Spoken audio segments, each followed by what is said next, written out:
Hello दोस्तों, मेरे channel Navodaya जैनिक्स में आपका स्वागत है। आज हम बात करने वाले हैं फोर्थ चैप्टर जिसका नाम है गुणनखंड, गुणज एवं उनके गुण। इसमें हम जानेंगे एक्सरसाइज में कि इसमें महत्वपूर्ण हमारे क्वेश्चन जो आते हैं परीक्षाओं में उनको हम कैसे हल करें, और आते हैं तो आपके जैसे गलत भी हो जाते हैं। प्रैक्टिस सेट अगर आप करते होंगे तो आपके क्वेश्चन सही होंगे। जब आप इनके क्वेश्चनों को लगाएंगे तब आप इसके थ्योरी आपको जानना चाहिए, क्योंकि इसमें हम गुणनखंड क्या है, गुणज क्या है, ये सब वीडियो हमने दे दी है। इसका अलग से दिया है वीडियो हमने, गुणनखंड, गुणज एवं उनके गुण।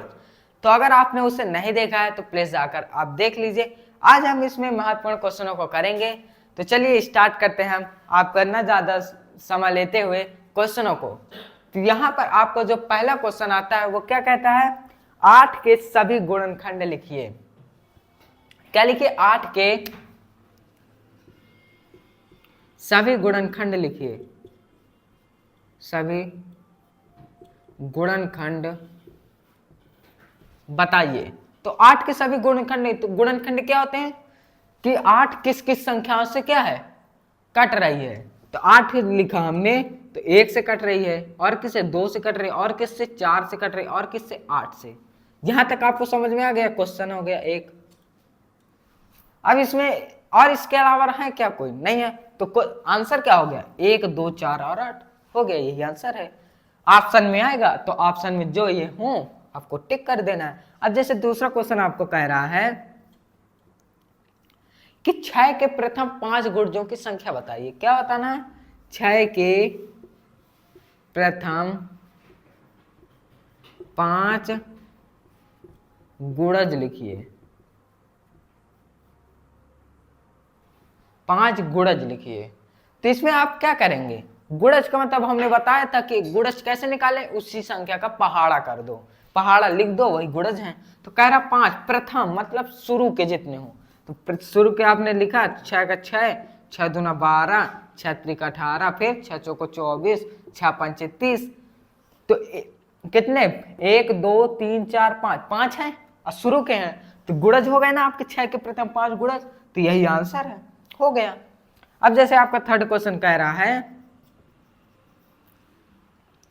कह रहा है 12 और 16 के उभयनिष्ठ गुणनखंडों की संख्या बताइए। 12 और 16 के उभयनिष्ठ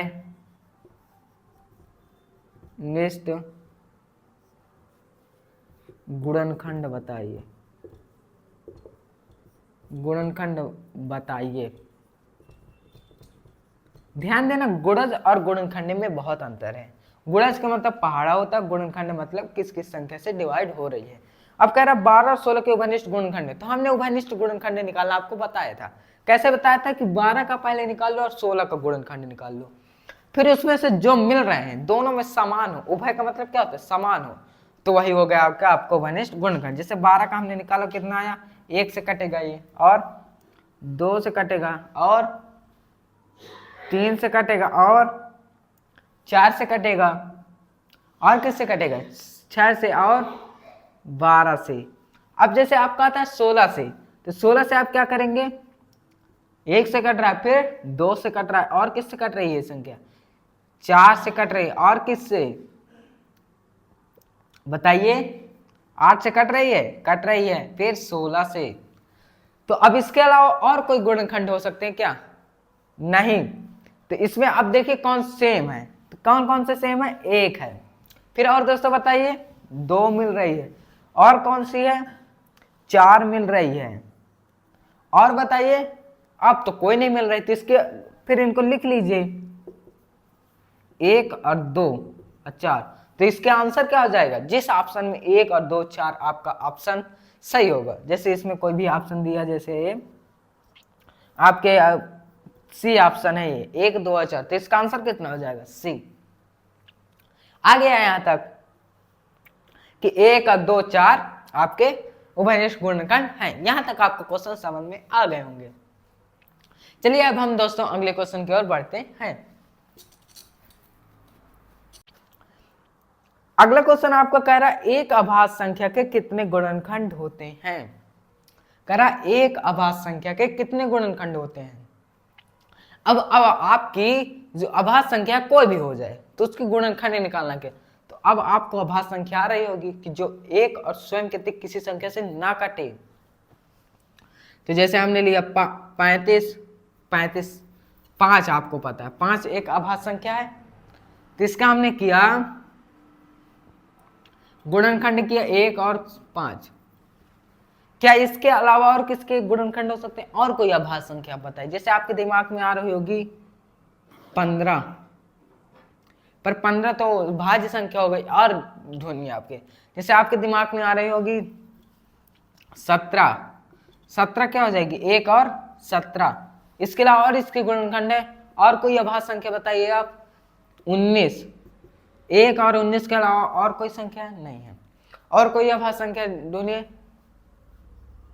29, 1 और 29 के अलावा है कोई नहीं है। तो हमने आपको देखा कि सभी के हमने गुणनखंड निकाले। तो आपके कितने गुणनखंड आए, 2 इसके भी आए, 1 और 2 इसके भी आए, 2 इसके भी आए, 2 इसके भी आए, तो हर जगह 2 ही तो आ रहे हैं। तो इसका आंसर क्या हो जाएगा, कह रहा है एक अभाज्य संख्या कितने गुणनखंड होते हैं, 2। आंसर क्या आ गया 2, ऑप्शन में 2 हो, सही है। चलिए अब हम अगले क्वेश्चन की ओर बढ़ते हैं। इसमें कह रहा है कि 7 के घाते 5 इंटू 9 के घाते 7 इंटू 10 की पावर 9, ये दिया है। इनमें कहा है कि अभाज्य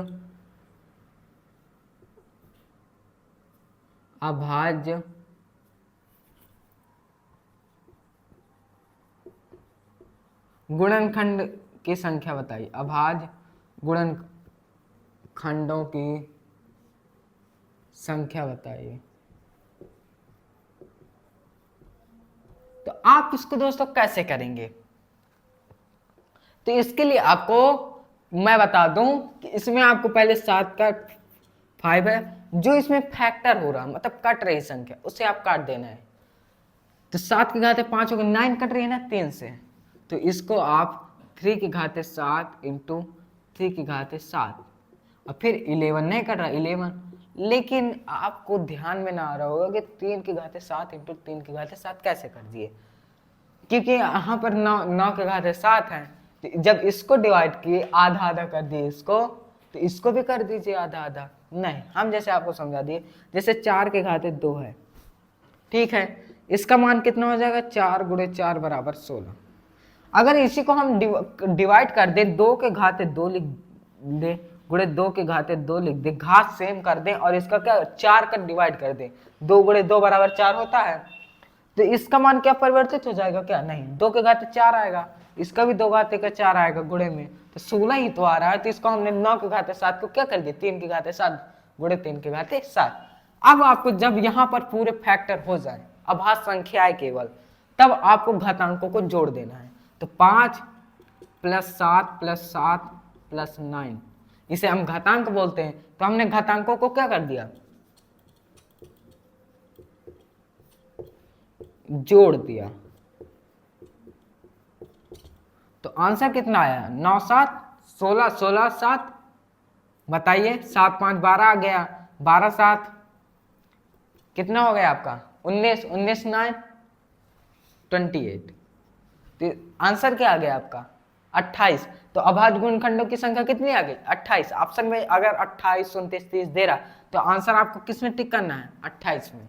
आ गया समझ में। अब जैसे अगला क्वेश्चन आपका आता है कि 240 के अभाज्य गुणनखंड कितने हैं, तब हम आपको अभाज्य गुणनखंड बताए थे कि 240 के अभाज्य गुणनखंड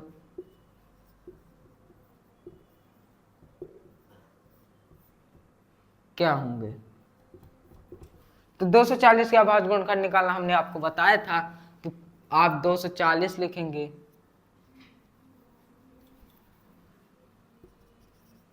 इसे हम इधर कर दें। अब जैसे इधर हमने निकाला 240 का, तो पहले 2 से डिवाइड हो गई, तो 2 1 के 2, 2 दूना 4, भाग दे रहे हैं 240 में 2 का।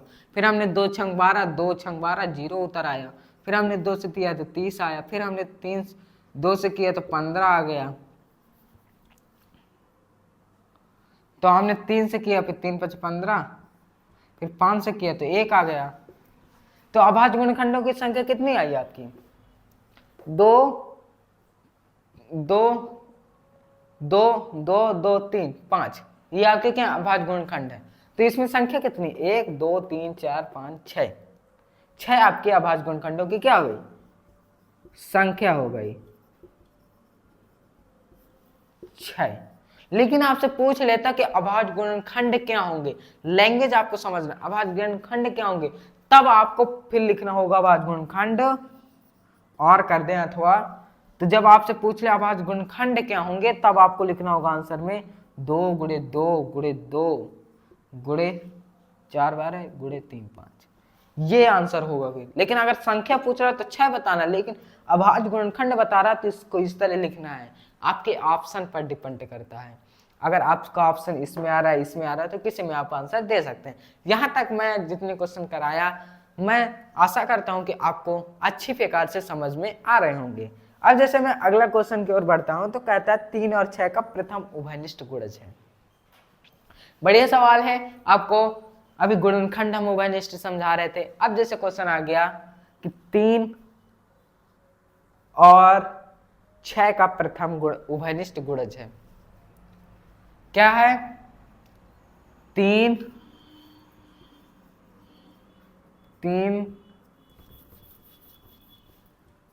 और 6 का प्रथम उभयनिष्ठ गुणज। आपको दिख रहा होगा, मैंने बोल भी रहा हूं कि प्रथम उभयनिष्ठ गुणज लिखना है हमें 3 और 6 का। तो इसके लिए आप क्या करेंगे? वही टेक्निक करेंगे, पहले 3 का गुणज लिख लेंगे, फिर 6 का गुणज लिख लेंगे। तो 3 का लिखा कितना है? 3 3 दूनी 6, 3 का 9, 3 चौक 12, 3 5 15। अब हम 6 का लिख रहे हैं, तो 6 का 6, 6 दूना 12, 6 3 18, 6 चौक 24। लेकिन इसमें प्रथम पूछ रहा है, पहला गुणज पूछ रहा है जो उभयनिष्ठ हो। तो इसमें कौन मिल रहा है? समान कौन सा है? 6। तो आंसर क्या आ गया आपका? 6। 6 आपका क्या हो गया आंसर? उभयनिष्ठ गुणज प्रथम पूछ रहा है, तो आपका आंसर कितना हो गया? 6। तो यहां तक आपको जितने भी हमने क्वेश्चन कराया, तो इसमें आपको ये वाला क्वेश्चन समझ में आ गया हो गया कि हमने उभयनिष्ठ गुणज कैसे निकाला। पहले 3 के निकाल दिए, फिर 6 के, फिर जो उसमें समान है उसी को हमने क्या कर दिया? प्रथम कर दिया। और इसके आगे निकालना जो जो सेम हो, जैसे 12 सेम है, फिर और 15 और क्या सेम है, इसी तरह आगे आते रहेंगी, उसे आप सेम कर सकते हैं। लेकिन इसमें प्रथम पूछ रहा है, तो दोस्तों प्रथम आपको करना होगा जो पहले हो। अब जैसे अगला क्वेश्चन आपके सामने है, 25 से छोटे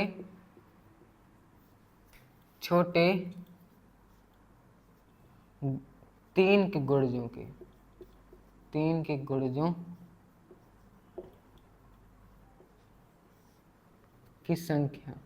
संख्या पूछ रहा है। हाँ, हमारी संख्या पूछ रहा है। अब इसको आप कैसे करेंगे? कहा 25 से छोटे 3 की गुणजों की संख्या ले, तो हमें 3 का पहाड़ा पढ़ते जाना है, लेकिन 25 से कम हो। वही सेम क्वेश्चन। अगर आप क्वेश्चन को अच्छे से पढ़ रहे हैं, तो बिल्कुल कह रहा हूं 100% आपको क्वेश्चन आ जाएगा।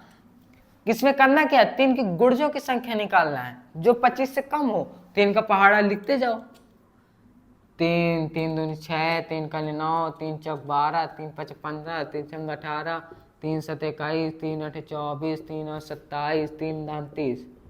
लेकिन आपको ध्यान देना है, क्वेश्चन का 25 से छोटे, तो हम क्या 27 30 लिख सकते हैं? नहीं लिख सकते। तब आपको 27 और 30 काट देना है। ठीक, यहां तक आप लिख लीजिए।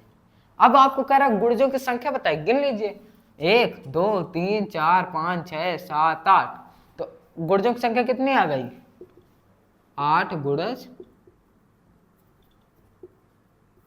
गुणजों की संख्या कितना है? 8।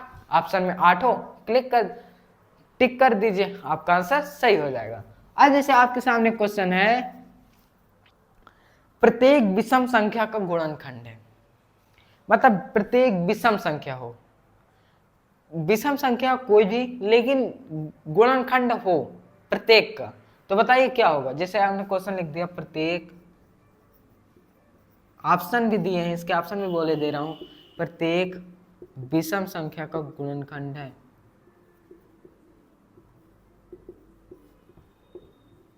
मतलब इसको आपको समझ रहे हैं ना कि विषम संख्या का कौन सी संख्या है जो विषम संख्या का क्या है, गुणनखंड है।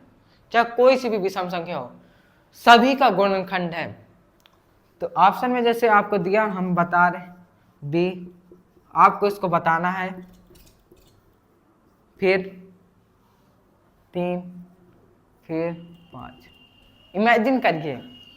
इमेजिन करिए कि ये क्या होगा इसका आंसर।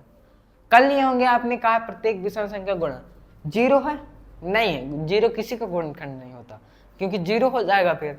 अब बात आती एक की, तो किसी कोई भी विषम संख्या लीजिए, जैसे 5 लिया तो 1 फिर 5, कोई भी 18 19 लिया हमने तो 1 19, हमने लिया 25, 25 का कितना होगा, 1 5 25, लेकिन एक तो सभी में आ रहा है ना, तो एक आंसर ना हो गया आपका आंसर। 3 आ रहा है क्या, इसमें 3 आया, इसमें 3 आया, इसमें 3 आया, 5 इसमें आया, लेकिन इसमें आया, इसमें आया, लेकिन आपको सभी में आना चाहिए, तो एक आ रहा है ना, तो आपका आंसर कितना हो गया, 1। यहां तक आपको समझ में आ गया। अब जैसे आपके सामने क्वेश्चन है कि निम्नलिखित में से 25 से छोटे 5 के गुर्जों की संख्या बताइए। यह लिखा निम्नलिखित में से 25 से छोटे, यहां पर आप 35 कर लीजिए। सेम क्वेश्चन है, आपको आ जाना चाहिए। कह रहा 35 से छोटे 5 के गुर्जों की संख्या बताना है, 5 के गुर्जों की संख्या बताना है। बताइए, चलिए आप करिए इसे। हम आप रफ लेकर बैठे होंगे, प्लीज करिए आप इसे। अभी अभी आपको हमने बताया क्वेश्चन किसे हम कैसे हल करते हैं, लगा लिया आपने सभी ने। कितनी होती है गुर्जों की संख्या, लगा ले। अब हम बात करते हैं जैसे 35 से छोटे 5 गुर्जों की संख्या। तो आप पहले क्या करेंगे, 5 की पहाड़ा लिखते जाएंगे। 5 का 5, 5 दूनी 10, 5 3 15, 5 चौका 20, 5 50 25, 5 छक्का 30, 5 7 35, 5 8 40। रुको रुको रुको रुको, कैसे हमें लिखना 35 से छोटे, हम तो लिखते जा रहे हैं, नहीं हमें लिखना लेकिन अगर 35 आ रहा तो क्या हुआ, लिखना तो हमें 35 से छोटे है ना, तो 35 भी काट। अब जब 35 काट तो बचे कितने, 1 2 3 4 5 6, तो आंसर कितना हुआ, 6 हो गया। यही आंसर है आपका। समझ में आ गया क्वेश्चन। अब जैसे आपके सामने क्वेश्चन है 8 के प्रथम 5 गुणज लिए, वही रिपीट हो रहा है क्वेश्चन, वही रिपीट हो रहा है क्वेश्चन कि हमने अभी अभी हमने बताया कि 8 के प्रथम 5 गुणज लिखिए, गुणज लिखिए। मैं ऐसा आशा करता हूं कि सभी को आ जाएगा ये, क्योंकि अभी हमने बताया है प्रथम कह रहा, मतलब 8 के पहाड़े में 5 तक आप लिख दीजिए गुणज। 8 का पहाड़ा गिर डालो, 8 का 8 8 2 16, 8 3 24, 8 चौक 32, 8 45, अच्छा रुको रुको 5 तक करना है हमें। तो ये हो गया कितना, 1 2 3 4 5, तो हो गया। तो कितने हो गए आपके आंसर, कितना हो गया 8 16 24 32, यही आपका क्या हो गया आंसर हो गया। समझ में आ गया आपको। 8 का पहाड़ लिखना है 5 तक, 5 गुणज हो उसके जो प्रथम मतलब पहले हो। यहां तक आपको समझ में आ गया। अब जैसे क्वेश्चन कह रहा है कि वह छोटी छोटी संख्या, आपको समझना है क्वेश्चन आपका अच्छा है। कहा है वह छोटी से छोटी संख्या, छोटी से छोटी संख्या, कह रहा है क्वेश्चन कि क्या है जिसे 72 से गुणा करने पर, 72 से गुणा करने पर, गुणा करने पर 112 का गुणज प्राप्त होता है, 112 का गुणज प्राप्त होता है, गुणज प्राप्त होता है। अब आपके सामने ऑप्शन में दिया है, क्या दिया है, 11,1197, फिर दिया है 1260। ऑप्शन में आपका क्या दिया है, वह छोटी छोटी संख्या क्या है जिसे 72 से गुणा करने पर 112 का गुणज प्राप्त होता है। ऑप्शन में आपका दिया है 6, बी नंबर दिया 12, सी नंबर आपका दिया है 14, डी नंबर आपका दिया है 18। तो यह क्वेश्चन आपको पढ़े, 2 बार पढ़िए, 3 बार पढ़िए, जिससे आपको क्या है समझ में आए क्वेश्चन क्या रहा है। कह रहा है वह छोटी छोटी संख्या क्या है जिसे 72 से गुणा करने पर 112 का गुणज प्राप्त होता है।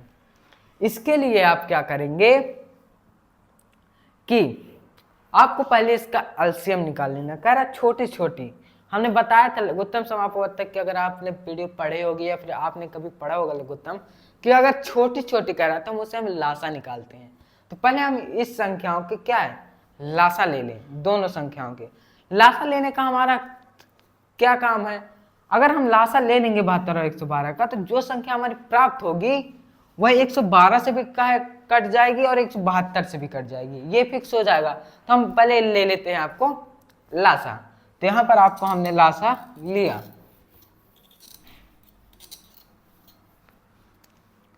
क्वेश्चन समझिएगा, अच्छा है क्वेश्चन। कह रहा है 72 और 112, तो हमने सीधे किया 2 से, 2 3 6, 1 इधर गया, 2 6 12, फिर 2 5 10, 1 इधर गया, 2 6 12, फिर हमने 2 से किया तो 18 दूनी 36, 2 दूनी 4, 1 इधर का 2 8 16, फिर हमने 2 से किया 2 9 18, फिर 14 से आया, फिर हमने 2 से किया, जहाँ पर आपको हमने यहाँ कर दे रहे हैं, कह रहा 9 उतर आएगा, 2 7 14, 9 और 7 को हम इधर कर दे रहे हैं, तो 9 से ये कट जाएगा सीधे, फिर 7 बचेगा, 7 से हमने इधर किए। तो अब हाथ गुणनखंड करके आप गुणा कर लीजिए। तो इधर हम गुणा किए 2 दूना 4, 4 दूना 8, 8 दून 16, 16 और गुणे 63, 9 7 63। तो 63 गुणे अगर हम 16 करेंगे कितना आएगा बताइए, 16 48, फिर 16 छक्का 96, 96 4 1100, 1008। ये आपका क्या आ गया लासा आ गया। अब यहां पर लासा आपको कितना आया 1008। अब कह रहा है कि गुणज प्राप्त हो वह छोटी छोटी संख्या क्या है जैसे 72 से गुणा करने पर 112 का गुणज प्राप्त हो। 172 से 72 खाली गुणा करने पर, तो हम अगर इसमें 72 को गुणा कर दे, भाग दे देंगे 72 का, तो जो भागफल आएगा तो वो फिर आंसर ना हो जाएगा। जैसे हमने कितना 108 में 72 का भाग दिया, तो कितना आएगा 72 से भाग देने पर 2 3 6, 1 10 2 6 12, फिर हमने इसमें दिया तो 2 5 10 0 2 4 को 8, फिर हमने 4 से दिया, नहीं 2 से दिया, 2 18 आया, फिर हमने 2 से दिया 2 दूना 4, 2 5 10 2 दूना 4, फिर हमने 2 से दिया 2 9 18, फिर 2 से हमने जब इसको दिया 2 1 के 2, 2 दूने 4, 2 6 12, भाग दे रहा हूँ काट रहा हूँ जिसे हम करें। फिर हमने 9 का सीधे 126 में दिया तो 9 1 9, 3 9 चौको 36, भागफल आपका कितना आया 14। तो अब आपको जैसे प्रूव करना है कि कैसे, तो आप इसे 14 को 72 से गुणा करें। जब आप 14 को 72 से गुणा करेंगे ना तो आपकी संख्या क्या आ जाएगी 1008। अकार 112 गुणज मतलब 112 की पहाड़ी में 1008 आएगा क्यों, प्रूव कर लिया है हमने एलसीएम निकालकर कि 112 का भाग इसमें चला जाएगा। तो क्वेश्चन आपको समझ में आ गया ना कि अगर हम 14 ये आपका सही आंसर सही है, 14 का गुणा हम अगर 72 से कर रहे हैं तो वह 112 का गुणज होगा, 112 की पहाड़ी में आएगा, क्योंकि हमने पहले ही एलसीएम लेकर डिसाइड कर लिया कि 1008 आपके 112 से फिक्स है। तो अगर आप 72 से 14 करेंगे तो 1008 ही तो आएगा। तो आंसर कितना होगा 14। मैं आशा करता हूं कि यह क्वेश्चन आपको समझ में आ गया होगा, एक बार और आप देख सकते हैं जिससे आपको समझ में आ जाए। वह छोटी छोटी संख्या लिखिए जिसके गुणनखंड 1 3 तथा 5 है। क्वेश्चन फिर से आ गया वही क्वेश्चन, लेकिन थोड़ा वो सरल है, यह आपको समझ में आ गया था। चलिए अब हम दूसरा क्वेश्चन करते हैं।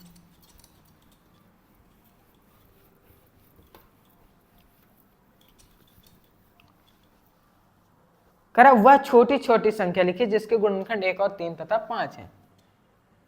वह छोटी से छोटी छोटी छोटी संख्या लिखिए, संख्या जिसके गुणनखंड 1, 3 और 5 हो। छोटी छोटी का है तो इसके लिए जिसके गुणनखंड, इस तरह के सवाल में आपको क्या करना है, सीधे छोटी छोटी का एलसीएम निकाल लेना है दोस्तों।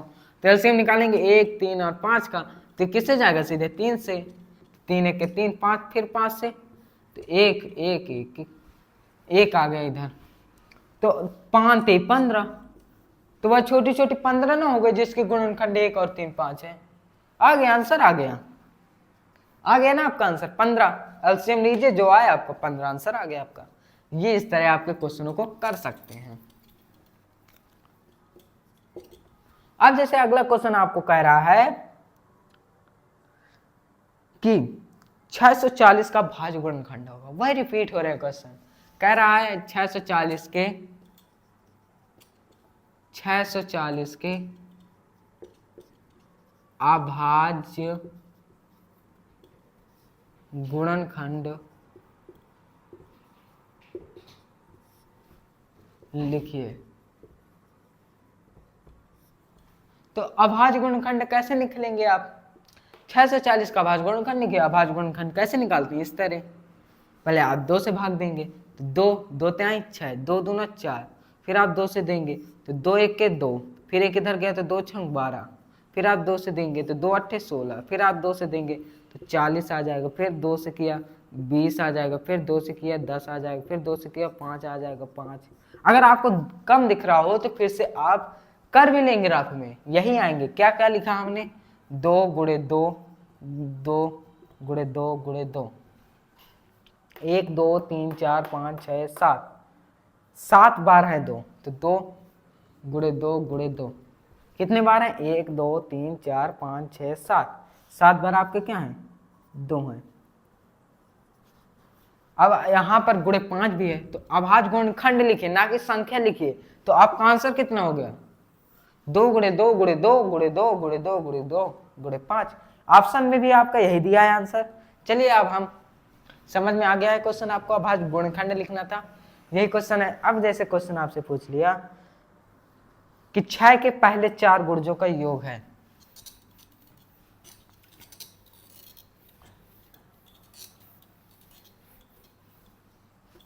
छह के पहले 4 गुणजों का योग बताना है, हमें योग बताना है। तो 6 के पहले मतलब प्रथम जो शुरू के हैं 4 गुणज 6 के, उसका आपका योग बताना है। तो आप पहले पहाड़ा लिख लीजिए 4 का, 4 बार तक, तो 6 दूना 12, 6 त्रिक 18, 6 चौका 24। अब इनको आपस में जोड़ दीजिए, जब आपस में आप जोड़ेंगे 24 18 12 6, तो 6 2 8 8 8 16, 16 4 20, 2 आया, फिर 2 2 2 4 5 6, तो आंसर कितना आ गया 60। तो 60 इनका जोड़ना आ जाएगा, तो इधर आप प्लस कर लीजिए, योग पूछ रहा है, हो गया आंसर 60 है। गुणजों जैसा क्वेश्चन उसी तरह का आंसर। आज जैसे आपसे क्वेश्चन पूछ लिया कि 6 के प्रथम 5 गुणजों के योग से, लिखे दे रहे हैं क्वेश्चन आपको, 6 के प्रथम 5 गुणजों के योग से, फिर कह रहा है आने वाली संख्या, आने वाली संख्या के दहाई तथा इकाई, दहाई तथा इकाई के स्थानों को, के स्थानों को, स्थान पर आए अंकों को, स्थान पर आए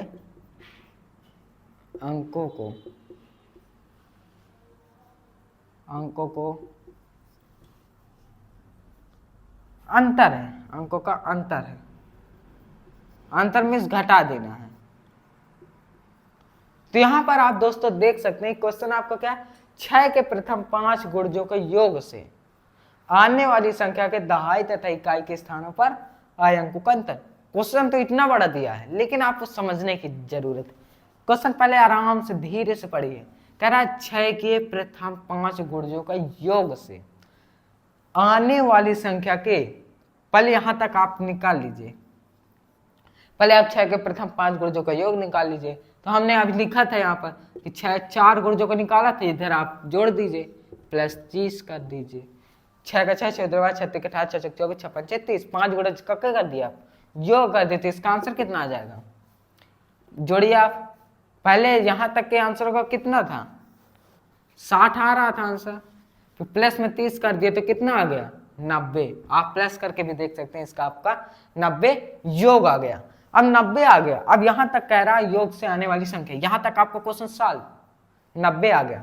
फिर कहता है दहाई तथा इकाई के स्थानों पर, ये हो गया दहाई, ये हो गया इकाई, यहां पर लिख दे हम, जैसे हमने लिया 90, तो ये हो गया दहाई, ये हो गया इकाई के स्थानों पर आए अंकों को अंतर है।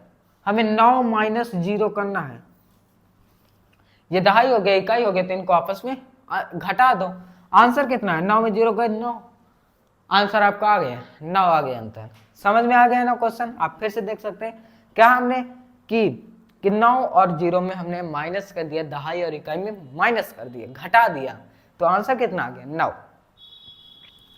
क्वेश्चन अच्छे हैं, बड़े दिखते हैं, लेकिन आपको अगर दिमाग में फिक्स है कि हमें करना क्या है, क्वेश्चनों को पढ़ना है और अच्छे से समझना है, तब आपको क्वेश्चन एकदम सरल लगेंगे। अब जैसे हम क्वेश्चन करते हैं कि,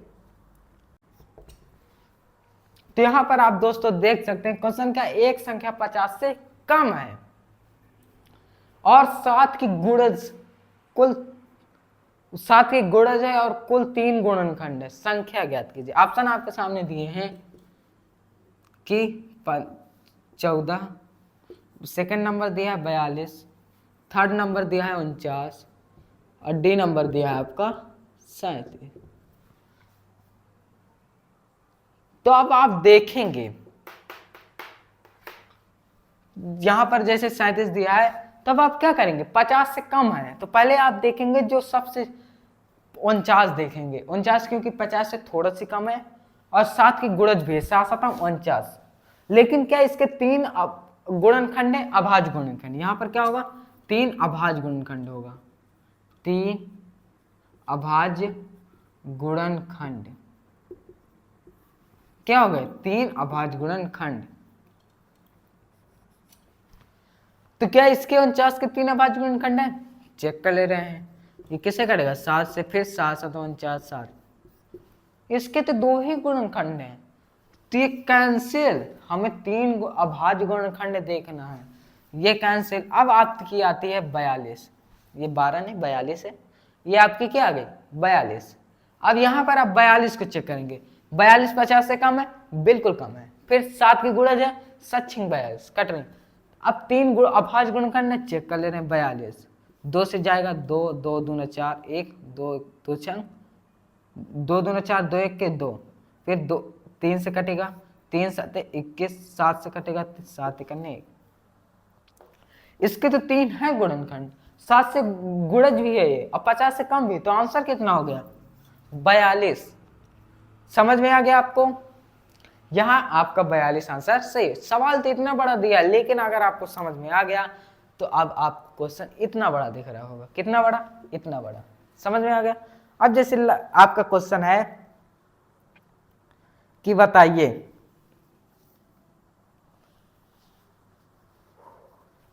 12 तथा 15 के सर्वनिष्ठ गुणनखंड हैं।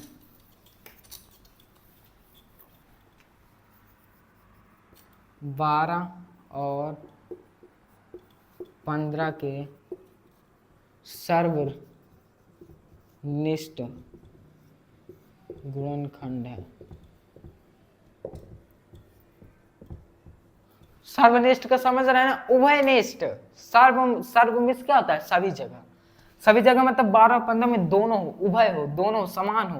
तो 12 का पहले हम गुणनखंड लेंगे, 12 का गुणनखंड लिखना है तो हमें 1 से कटेगा, फिर 2 से, फिर 3 से, फिर 4 से, 6 से और 12 से। इसके अलावा कोई गुणनखंड नहीं हो सकता। हमने किया 15 का, ये कटेगा 1 से, कटेगा 3 से, 5 से और 15 से। तो इसमें सेम वालों को ढूंढिए, एक सेम मिल गया। और क्या किसी और की जोड़ी बन रही? नहीं बन रही। जोड़ी बनाने के लिए क्या चाहिए? सेम सेम चाहिए, और सेम सेम है नहीं, तो बस आप लिख देंगे कि 1 और 3 आपके क्या हैं? सर्वनिष्ठ गुणनखंड हैं। चलिए एक और क्वेश्चन आपके सामने है, जैसे कह रहा है, हम इसका क्वेश्चन अभी इस बताए हैं, शुरू में बताए हैं इसका क्वेश्चन के आंसर। अब आपको बताना है कि इसका आंसर क्या होगा। शुरू में हमने बता दिया है कि इसे हम कैसे करेंगे। जैसे आपके सामने क्वेश्चन है 4 के घाते 11 गुणे 7 के घाते 5 गुणे 11 के घाते 3। यह क्वेश्चन आपको बताना है कि कैसे होगा। कर लिए सब कोई? किसमें अभाज्य गुणनखंडों की संख्या बताना है। क्या बताना है? अभाज्य गुणनखंडों की संख्या।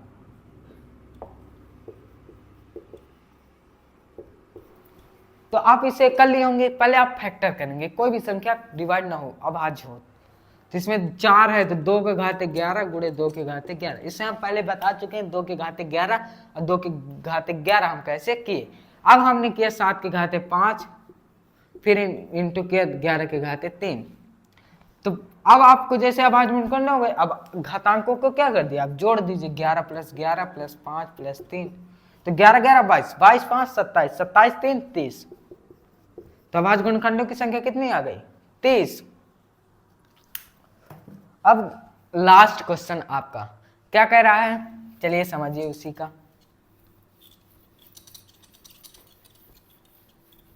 कह रहा है 9 तथा 7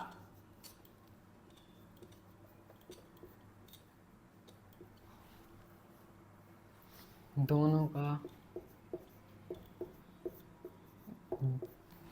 का एक उभयनिष्ठ गुणज, एक उभयनिष्ठ गुणज, उभयनिष्ठ गुणज ए है। क्या है? ए है। वह संख्या 1200, वह संख्या 1200 तथा 1300 के बीच है।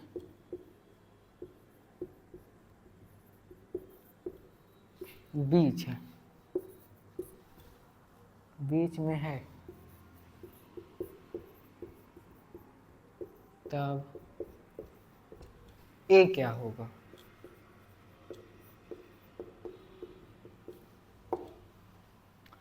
देख सकते हैं आप दोस्तों कि क्वेश्चन क्या है, 9 तथा 7 दोनों का एक उभयनिष्ठ गुणज ए है। वह संख्या 1200 तथा 1300 के बीच में है, तब ए क्या होगा? मतलब 9 तथा 7 के क्या है? उभयनिष्ठ गुणज है। 9 तथा 7 का एक उभयनिष्ठ गुणज संख्या है जो 1200 तथा 1300 के बीच में है। तब तो आप लिखते ना जाएंगे कि 9 का पहले गुणज लिखेंगे 7 का, फिर जो 1200 तथा 1300 के बीच में है उसी को आप करिए, तब तो आपके रब भर जाएगी। तो इसके लिए आप क्या करेंगे, पहले 9 और 7 का छोटा गुणज लिखेंगे, सबसे छोटा। 9 और 7 का पहले आप लिखेंगे पहाड़, जैसे 9 का 9, 9 दूना 18, 9 दिया 27, 9 चौको 36, 9 छंग 54, 9 चौको 36, फिर 9 9 45, 9 छंग 54, 9 7 63। फिर आप क्या करेंगे 7 का, 7 का 7, 7 दूनी 14, 7 1 21, 7 चौको 28, 7 पना 35। फिर आप क्या करेंगे, 7 पना 35, 7 चौको 28 और 7 पना 35, 7 छिंग 42, फिर 7 7 49, फिर 7 7 49 से फिर 7 8 56, फिर 7 9 63। यहां तक आप 9 और 7 का लिख लिए दोस्तों। अब इसके बाद क्या होगा, इसके बाद आपको सेम क्या है 63 देख रहे हैं, 63 आपके क्या है सबसे छोटा उभयनिष्ठ गुणज है। अब आपको 63 ध्यान में रख लेना है। 63 आपका क्या हो गया, उभयनिष्ठ गुणज हो गया। अब आपको 63 का पहाड़ा लिखना है, या फिर 63 का किसी संख्या से गुणा करिए जो 1200 तथा 1300 के बीच में। ऑप्शन से भी आप हल कर सकते हैं। जैसे ऑप्शन आपके क्या दिए हैं 1197, बी नंबर क्या दिया है 1260, सी नंबर आपके क्या दिए हैं 1206, डी नंबर आपका क्या दिए है 1266। ये आपके ऑप्शन दिए। ऑप्शन से कैसे हल करेंगे, ऐसी कौन सी संख्या है 1200 और 1300 के बीच में जो 63 से क्या विभाज्य हो, कट रही हो। तब आप 1197 की ओर जाएंगे तो 1197 तो 1200 से कम है, बल्कि हमें 1200 के ऊपर चाहिए, तो एक गलत। फिर हम बात करते हैं 1260 की, तो क्या है 63 से कट रही है, इसके लिए हम भाग देंगे। कहाँ देंगे, ये क्वेश्चन आपको समझ में आ गया होगा, नोट भी कर लिए होंगे। ये ऑप्शन को हम हटा के यहाँ पर क्या कर रहे हैं, सी नंबर आपको क्या था 1206, डी नंबर आपको क्या था 1260। तो यहाँ पर अब हम निकालेंगे 1260 में 63 का भाग देंगे, तो 63 का 63 दूनी 126, जीरो, फिर जीरो को उतार लिए तो यहाँ भी जीरो लगा, मतलब 20 बार जा रहा है, मतलब कट रहा है, पूरा कट रहा है। तो इसका आंसर कितना हो जाएगा 1260, क्योंकि कट भी रहा 1200 के तथा 1300 के बीच में भी है, और 9 तथा 7 के दोनों का एक उभयनिष्ठ गुणनखंड भी है। क्यों, क्योंकि 9 तथा 7 का 63 से है, और 63 हमारा 1260 से कट रहा है, इसलिए यह होगा आंसर आपका 1260। यहाँ तक आपको क्वेश्चन समझ में आ गया होगा। चलिए अब हम देखते हैं कि हमने देखा कि यहाँ पर एक क्वेश्चन आपको समझ में अगर ना आया हो तो आप फिर से देख सकते हैं। तो चलिए अब हम नेक्स्ट वीडियो में अगला चैप्टर की जो एक्सरसाइज है लघुत्तम और महत्तम समापवर्तक की बात करें, लासा और मासा पर की बात करें, उसमें हम एक्सरसाइज लेकर आएंगे दोस्तों। तो उसमें हम आपको भी महत्वपूर्ण क्वेश्चनों को कराएंगे, वह चैप्टर आपको बहुत इंपॉर्टेंट है। उसके लिए आप हमारे चैनल में बने रहिए, उसकी भी हम अगली वीडियो लाएंगे। अगर आपको यह वीडियो अच्छी लगी हो तो प्लीज़ वीडियो को लाइक कर दीजिएगा, और चैनल में नए जुड़े हैं तो सब्सक्राइब कर दीजिएगा, जिससे हमारी जो वीडियो आएंगे वो आपको पहले प्राप्त हो सकें। तो चलिए मिलते हैं हम नेक्स्ट वीडियो में, तब तक के लिए जय हिंद, जय भारत, धन्यवाद।